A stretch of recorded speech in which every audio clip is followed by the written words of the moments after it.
गुरु नानक देव जी महाराज कहते हैं कि जिस तरह से स्वामी का घर एक कुत्ता त्यागता नहीं है, लाख डांट मिले फटकार मिले उस दर पर बना रहता है, और ईमानदारी कितना, थोड़ा सा रूखा सूखा खाकर भी रात भर रखवाली करता है स्वामी की संपत्ति का और स्वामी का। कहते हैं हम लोगों में कुत्ते जैसा भी ईमानदारी नहीं है। वो तो रूखा सूखा खाता है, डंडा भी मारता है, डांटता भी है, फिर भी मालिक थोड़ा सा प्रेम से पुचकार लगाता है तो कुत्ता दौड़ के आता है, पूंछ डुलाने लगता है। कहते हैं ऐसे हम लोग उस मालिक का, कबीर साहब कहते हैं कि मैं हूँ कुत्ता लेकिन राम का, किसी संसार का नहीं। कबीर कुत्ता राम, जिधर वो खींचता है गले में जंजीर बंधा हुआ है, जिधर वो खींच के ले जाता है उधर मैं चला जाता हूँ। इतना समर्पण जीवन में हो अपने मालिक के प्रति, परमात्मा के प्रति, गुरु के प्रति, कि जित खींचे तित जाऊं, जिधर खींचता है उधर ही चले जाते हैं। तो फालतू कुत्तों पर कोई भी डंडा चला देता है, कोई भी पत्थर फेंक देता है, क्योंकि वो दर दर जाता है और दर दर जाते जाते दूर दूर भी करता है लोग। इसलिए कहा इस संसार में हम सब जीव को जीते हुए हम भी दर दर दौड़ने वाले ना बने। एक दर का, एक दर से जुड़ करके, एक तो बाहर का दर है, एक भीतर का दर है। नव दरवाजों पर दौड़ने वाला कुत्ता, उसको विषयी कहा जाता है। हमारे शरीर में 9 दरवाजा है, जो विषयों को भोगने के लिए जिसका मन नवों दरवाजों पर दौड़ते रहता है, कभी भी तृप्त नहीं हो पाता विषयों से, और सब दिन अतृप्त होकर के ही संसार से जाता है। भागवत महापुराण के 9वें स्कंद में आया राजा आयाति का चरित्र। ययाति को 2 पत्नियां थी, दोनों में 5 पुत्र हुए, और उनके स्वयं के ससुर जी ने श्रापित कर दिया था। और शापित जब कर दिया तो स्वयं उनकी बेटी गई अपने पिता के पास और कहते हैं पिताजी आपने उसको शाप दे दिया, आखिर वो मेरा पति था। गिड़गिड़ाए ययाति भी,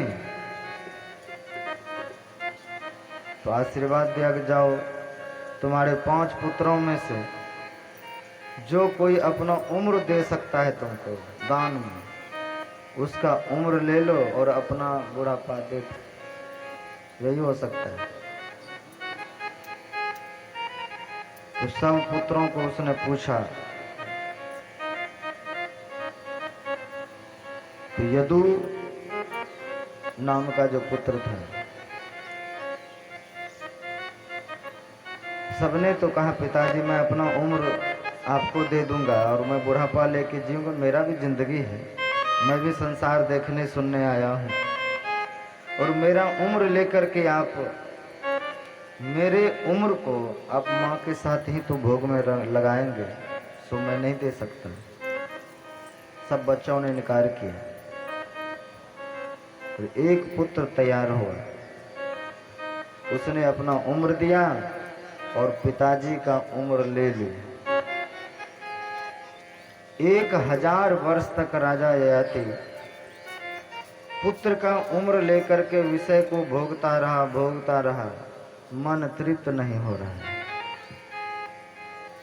एक दिन अपने भवन के खिड़की से देखा एक जरा जीर्ण वृद्ध लाठी लेकर के झुकते हुए चल रहा है। पूछा सेवकों से, अरे ये वृद्ध कौन है, पहचान में नहीं आ रहा है। कहा महाराज ये आपका ही अभागा पुत्र है, जिसने आपको जवानी तो दे दिया और आपका बुढ़ापा लेकर के देखिए आज घसीट रहा है। क्या हाल है उसका। तब राजा ययाति को बड़ा दुख हुआ। 1000 वर्ष तक पुत्र का जवानी लेकर विषय को भोगा, सुख नहीं मिल पाया, हम सुखी नहीं हो पाए। पुनः पुत्रों को अपना जवानी वापस किया, बुढ़ापा लिया, राजगद्दी सौंप दिया और भजन करने निकल गए। और राजा ययाति बहुत बड़े धर्मात्मा राजा हो,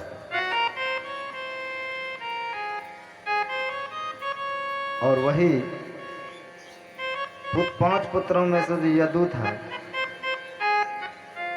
खुश होकर के जिसने जवानी दिया था पिता को,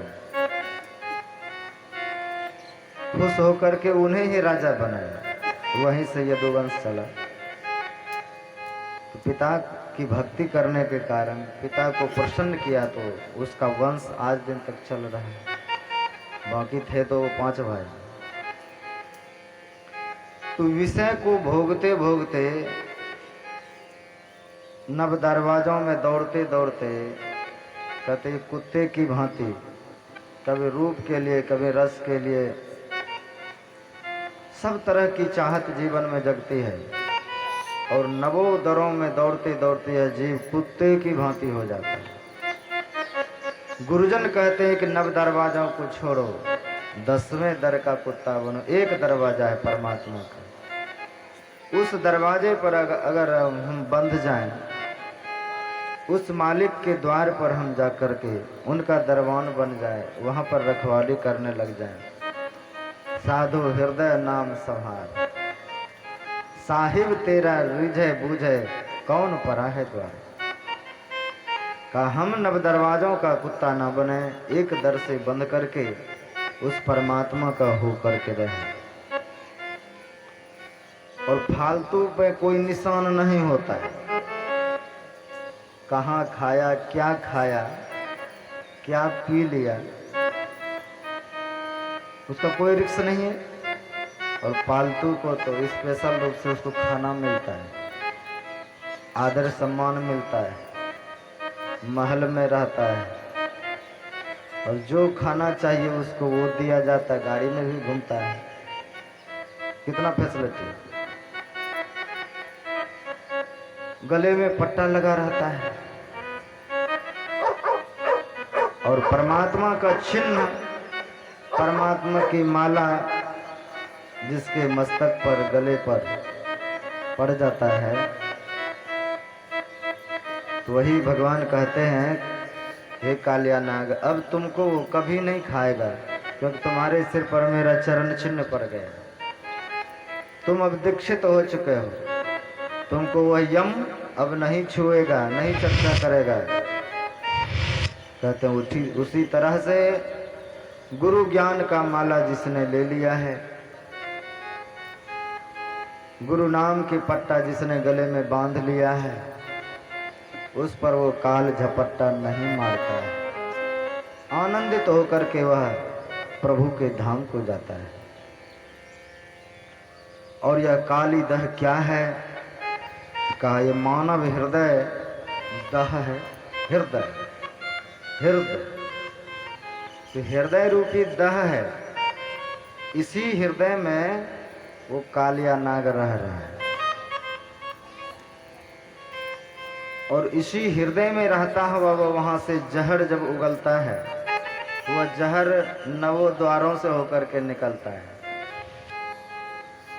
और वह सांप इस हृदय में रहते हुए मुख रूपी बिल से, ये जीव है, रचना सर्पने बदन बिल, ये सांप जो है इसका निवास इसको कहाँ से मिल रहा है आहार? हृदय रूपी दह में रहता है। यहाँ से मुख रूपी बील से यह निकल करके जिसको तिसको डसते रहता है। का इस पर भी भगवान शिव मैया पार्वती को कहते हैं गुरु गीता में, सप्तकोटि महामंत्र